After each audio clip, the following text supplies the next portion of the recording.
Hello ವೀಕ್ಷಕರೇ, ಎಲ್ಲರಿಗೂ ಕಲಿನಲ್ಲಿ ಟಿವಿಗೆ ಸ್ವಾಗತ. ಎಲ್ಲರೂ ಚೆನ್ನಾಗಿದ್ದೀರಾ ಅಂತ ಭಾವಿಸುತ್ತಾ ಇವತ್ತಿನ ವಿಷಯದ ಕಡೆ ನೋಡೋಣ ಬನ್ನಿ. ಏನಪ್ಪಾ ಅಂತ ಒಳ್ಳೆಯ ವಿಷಯ ಅಂತ ಹೇಳಿದ್ರೆ, ಹೌದು ಸ್ನೇಹಿತರೆ, ಇವತ್ತಿನ ವಿಷಯ PM ಸ್ವಾಧಿನಿ ಯೋಜನೆ. ಇದರ ಬಗ್ಗೆ ತಿಳ್ಕೊಳ್ಳೋಣ. ಅದಕ್ಕಿಂತ ಮುಂಚೆ ಯಾರೆಲ್ಲ ಹೊಸದಾಗಿ ನನ್ನ ಚಾನಲ್ ನ ನೋಡ್ತಾ ಇದ್ದೀರಾ, ಇನ್ನು ಯಾರೆಲ್ಲ ಇನ್ನು ಸಬ್ಸ್ಕ್ರೈಬ್ ಮಾಡಿಲ್ವಾ, ದಯವಿಟ್ಟು ನನ್ನ ಚಾನಲ್ ನ ಸಬ್ಸ್ಕ್ರೈಬ್ ಮಾಡಿ. ಹಾಗೆ ನನ್ನ ಹೆಚ್ಚೆಚ್ಚು ಅಪ್ಡೇಟ್ಸ್ಗೆ ನೀವು ಕಾಯ್ತಾ ಇದ್ದಲ್ಲಿ ನನಗೆ ದಯವಿಟ್ಟು ಬೆಲ್ ಬಟನ್ ಒತ್ತಿ. ಬೆಲ್ ಬಟನ್ ಒತ್ತಿದಲ್ಲಿ ಅಲ್ಲಿ ಆಲ್ ಅಂತ ಬರುತ್ತೆ, ಅದನ್ನ ಪ್ರೆಸ್ ಮಾಡಿದ್ರೆ ನಾನು ಹಾಕುವ ಎಲ್ಲಾ ವಿಡಿಯೋಸ್ಗೆ ನಿಮಗೆ ತಕ್ಷಣವೇ ನೋಟಿಫಿಕೇಶನ್ ಬರುತ್ತೆ. ಆ ಕೂಡಲೇ ನೀವು ನಾನು ಹಾಕುವ ಎಲ್ಲಾ ಅಪ್ಡೇಟ್ಸ್ ನ ನೋಡಬಹುದು ಅಲ್ವಾ ಸ್ನೇಹಿತರೆ. ಓಕೆ ಸ್ನೇಹಿತರೆ, ಬನ್ನಿ ಇವತ್ತಿನ ವಿಷಯ ಏನು ಅಂತ ಹೇಳ್ಬಿಟ್ಟು ನೋಡೋಣ.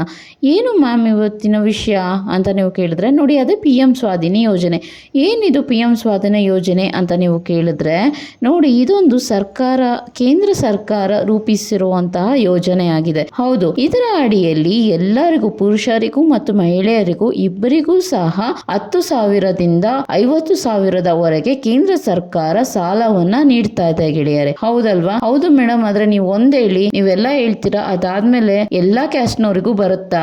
ಇದೊಂದು ಎಲ್ಲರಿಗೂ ಒಂದು ಯಕ್ಷ ಪ್ರಶ್ನೆ ಆಗಿರುತ್ತೆ. ಯಾಕೆ ಅಂತ ಹೇಳಿದ್ರೆ, ಎಲ್ಲಾ ಜನರಲ್ ಇರೋರ್ಗೆ ಎಲ್ಲಾ ಸ್ಕೀಮ್ಗಳು ಬರೋದಿಲ್ಲ ಅಲ್ವಾ? ಸೊ ಆದ್ರೆ ಇದೊಂದು ಸ್ಕೀಮ್ ನೋಡಿ, ಎಲ್ಲಾ ಯಾವುದೇ ಕ್ಯಾಸ್ಟ್ ಆಗಿರ್ಲಿ, ನೀವು ಯಾವುದೇ ಕೆಲಸ ಮಾಡ್ತಾ ಇರ್ಲಿ, ನೀವು ರೋಡ್ ಬದಿಯಲ್ಲಿ ಏನ್ ಕೆಲಸ ಮಾಡ್ತಾ ಇರ್ತಾರೋ ಅಂತವ್ರಿಗೆ ಅನುಕೂಲ ಆಗ್ಲಿ ಅಂತಾನೆ ಈ ಕೇಂದ್ರ ಸರ್ಕಾರ ಈ ಒಂದು ಯೋಜನೆಯನ್ನ ತಂದಿರೋದು ಸ್ನೇಹಿತರೆ. ಹೌದು, ಇದನ್ನ ಯಾಕಪ್ಪ ತಂದ್ರು ಅಂತ ಹೇಳಿದ್ರೆ, ಯಾವ ಟೈಮಲ್ಲಿ ಕೇಂದ್ರ ಸರ್ಕಾರ ಇದ್ರ ಬಗ್ಗೆ ಯೋಚನೆ ಮಾಡ್ತು ಅಂತ ಹೇಳಿದ್ರೆ, ಕೇಂದ್ರ ಸರ್ಕಾರ ಈ ಒಂದು ಯೋಜನೆನ ಕೊರೋನಾ ಟೈಮಲ್ಲಿ ತರುತ್ತೆ. ಯಾವ್ದಕ್ಕೋಸ್ಕರ ಈ ಒಂದು ಯೋಜನೆಯನ್ನ ತರುತ್ತೆ ಅಂತ ಟೈಮಲ್ಲಿ ಬೀದಿ ಬದಿ ವ್ಯಾಪಾರ ಮಾಡುವಂತವ್ರಿಗೆ, ಚಿಕ್ಕ ಪುಟ್ಟ ಕೆಲಸ ಮಾಡುವಂತವ್ರಿಗೆ, ಅವ್ರಿಗೆಲ್ಲರಿಗೂ ಸಹ ಜೀವನ ನಡೆಸೋದೇ ಸಹ ತುಂಬಾ ಕಷ್ಟವಾಗಿತ್ತು ಅಲ್ವಾ ಗೆಳೆಯರೆ. ಆ ಟೈಮ್ನಲ್ಲಿ ಕೇಂದ್ರ ಸರ್ಕಾರ ಈ ಒಂದು ಯೋಜನೆಯನ್ನು ತರಲು ಯೋಚಿಸುತ್ತೆ. ಈ ಒಂದು ಯೋಜನೆ ಅಡಿಯಲ್ಲಿ ಎಲ್ಲಾ ಏನೇ ಕೆಲಸ ಇದ್ರು, ಅಂದ್ರೆ ಬೀದಿ ವ್ಯಾಪಾರ ಮಾಡೋ, ಒಂದು ಪಾನಿಪುರಿ ಆಗಿರ್ಬೋದು, ಗೋಬಿ ಆಗಿರ್ಬೋದು, ಹೂ ಕಟ್ಟೋರ್ ಆಗಿರ್ಬೋದು, ಟೈಲರಿಂಗ್ ಇರ್ಬೋದು, ಬ್ಯೂಟಿ ಪಾರ್ಲರ್ ಆಗಿರ್ಬೋದು, ಅಥವಾ ಎಲ್ಲರಿಗೂ ಅನುಕೂಲ ಆಗ್ಲಿ, ಇದರ ಸವಲತ್ತನ್ನ ಪಡೀಲಿ ಅಂತ ಅನ್ನುವ ದೃಷ್ಟಿಯಲ್ಲಿ ಕೇಂದ್ರ ಸರ್ಕಾರ ಈ ಒಂದು ಯೋಜನೆಯನ್ನ ತಂದಿದೆ ಗೆಳೆಯರೆ. ಹೌದು, ಇದನ್ನ ಚಿಕ್ಕ ಪುಟ್ಟ ಬಿಸ್ನೆಸ್ ಮಾಡೋಂತವ್ರಿಗೆ ಕೊಟ್ರೆ ಅವರು ಸಹ ಜೀವನನ ರೂಪಿಸ್ಕೋಬಹುದು. ಹಾಗೆ ಈಗ ನೋಡಿ, ಅವ್ರು ಏನಾದ್ರು ಹೊಸದಾಗಿ ಏನಾದ್ರು ಬಿಸ್ನೆಸ್ ಮಾಡ್ಬೇಕಂತಂದ್ರೆ ದುಡ್ಡು ಅವಶ್ಯಕತೆ. ಈಗ ನೋಡಿ, ಯಾರೇ ಆಗ್ಲಿ ಏನಾದ್ರು ಒಂದು ಕೆಲಸ ಮಾಡ್ತೀವಿ ಅಂತ ಹೇಳಿದ್ರೆ ಹಣಕಾಸಿನ ಸಹಾಯ ಅಂತೂ ಮಾಡೋದೇ ಇಲ್ಲ ಅಲ್ವಾ ಗೆಳೆಯರೆ. ಏನಾದ್ರು ಕೇಳಿದ ತಕ್ಷಣ ಹಿಂದೆ ಹೋಗೋರೆ ಜಾಸ್ತಿ ಇರ್ತಾರೆ ಅಲ್ವಾ. ಸೊ ಆ ಒಂದು ನಿಟ್ಟಿನಲ್ಲಿ ಈಗ ಅದೇ ಒಂದು ದೃಷ್ಟಿಕೋನದಲ್ಲಿ ಎಷ್ಟೋ ಜನ ಕೆಲಸ ಮಾಡ್ದಲ್ಲೇ ಸಹ ಅವರು ಇದರಿಂದ ಫೇಲ್ಯೂರ್ ಆಗ್ತಾರೆ, ಅಂದ್ರೆ ಹಿಂದೆ ಸರಿತಾರೆ. ಹೌದಪ್ಪ, ನಂತರ ಇವಾಗ ದುಡ್ಡಿಲ್ಲ, ನೆಕ್ಸ್ಟ್ ನೋಡ್ಕೊಳ್ಳೋಣ, ಇವಾಗ ಏನೋ ಸಾಲ ಮಾಡ್ಕೊಂಡೇನೋ ಜೀವನ ನಡೆಸೋಣ ಅಂತ ಇರೋರು ತುಂಬಾ ಜನ ಇದ್ದಾರೆ. ಆದ್ರೆ ನೋಡಿ, ಇವಾಗ ಗೌರ್ಮೆಂಟ್ ಅವರೇ ಏನ್ ಮಾಡಿದ್ದಾರೆ, ಇದೊಂದು ಆಗ್ಬಾರ್ದು ಅಂತ ಅಂದ್ಬಿಟ್ಟು ನಿಮಗೆ 10,000ದಿಂದ 50,000 ತನಕ ನಿಮಗೆ ಲೋನ್ ನ ಕೊಡ್ತಾ ಇದ್ದಾರೆ. ಹೌದು ಗೆಳೆಯರೆ, ಇದನ್ನ ಮೇಡಮ್ ನಾವು ಯಾವಾಗ ಕಟ್ಟಬೇಕು, ಇದ್ರದ್ದು ಪರ್ಸೆಂಟೇಜ್ ಎಷ್ಟು, ತುಂಬಾ ಬಡ್ಡಿ ಹಾಕಿರ್ತಾರ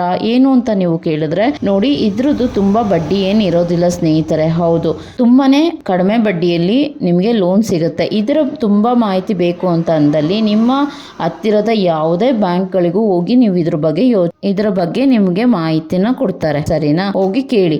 ಹಾಗೆ ಎಷ್ಟು ನಮಗೆ ಅವಧಿ ಕೊಡ್ತಾರೆ ಅಂತ ನೀವು ಕೇಳಿದ್ರೆ, ನೋಡಿ ನಿಮಗೆ ಯಾರಿಗೇ ಆಗ್ಲಿ ಒಂದೇ ಸಲ ನಿಮಗೆ 50,000 ತನಕ ಕೊಡೋದಿಲ್ಲ ಗೆಳೆಯರೆ. ಹೌದು, ಫಸ್ಟಿಗೆ ನಿಮಗೆ 10,000ನ ಕೊಟ್ಟು ನೋಡ್ತಾರೆ.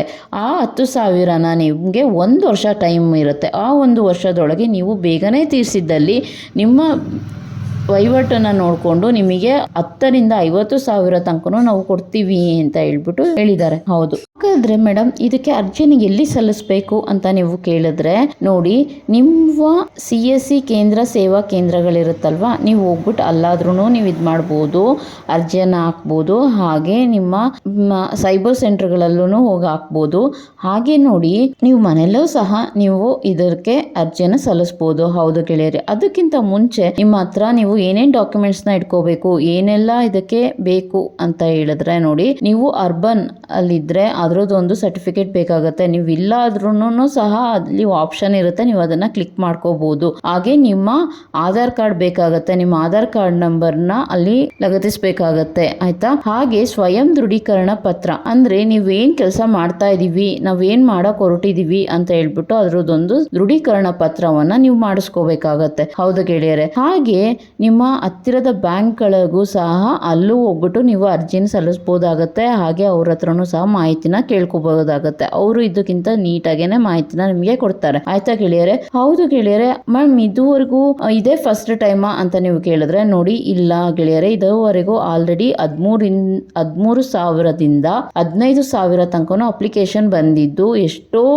ಜನಕ್ಕೆ ಈಗ ಆಲ್ರೆಡಿ ಇದರಿಂದ PM ಸ್ವಾಧೀನಿ ಯೋಜನೆ ಅಡಿಯಲ್ಲಿ ಸಹಾಯವನ್ನು ಪಡೆದಿದ್ದಾರೆ ಗೆಳೆಯರೆ. ನೀವು ಏನಾದ್ರೂ ಬೇಕಾಗಿದ್ದಲ್ಲಿ ಈಗಲೇ ಹೋಗಿ ನಿಮ್ಮ ಹತ್ತಿರದ ಬ್ಯಾಂಕ್ ಅಲ್ಲೋ ಅಥವಾ CSC ಕೇಂದ್ರದಲ್ಲೋ ಹೋಗಿ ಅರ್ಜಿನ ಸಲ್ಲಿಸಿ ಗೆಳೆಯರೆ, ಆಯ್ತಾ. ಹಾಗೆ ಎಲ್ಲರಿಗೂ ಈ ಮಾಹಿತಿ ಉಪಯೋಗ ಆಗುತ್ತೆ ಅಂತ ಅಂದ್ಕೊಂಡಿದೀನಿ. ಯಾವುದೇ ಕ್ಯಾಸ್ಟ್ ಲಿಮಿಟ್ ಇರಲ್ಲ, ಆಯ್ತಾ.